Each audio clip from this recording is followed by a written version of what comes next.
नमस्कार, मी सरोजिनी मरळकर। आज मी नवलकोलची भाजी बनवणार आहे। याला हिंदीमध्ये गड्डेची सब्जी तर कोकणी भाषेत याला नापची भाजी असेही म्हणतात। यामध्ये विटॅमिन सी, विटॅमिन B6 आणि विटॅमिन K आहे।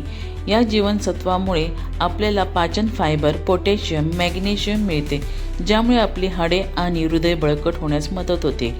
ही भाजी करताना त्यातली पाणी देठापासून वेगळी करावीत आणि त्याच्यासाठी आपल्याला 2 हिरव्या मिरच्या, कांदा लागणार आहे। नवलकोलची जी वरील साल आहे ती आपण काढून घेऊन त्याचे बारीक काप करणार आहोत।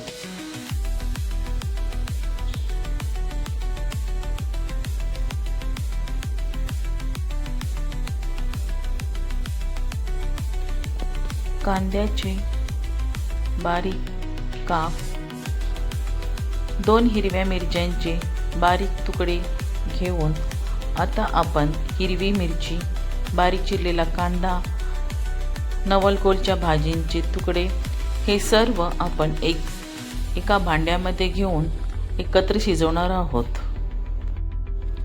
यामध्येच मी मीठ, हळद व थोडेसे शिजण्यापुरते पाणी घालून गॅसवर ठेवलेले आहे।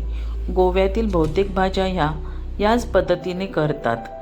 याच्यामध्ये मी थोड्या वेळाने ओलं खोबरंही घालणार आहे व 1-2 मिनिटासाठी ही भाजी वाफवून ठेवणार आहेत। ही आपली भाजी नवलकोलची तयार झालेली आहे। तुम्ही अशी बनवा आणि खा।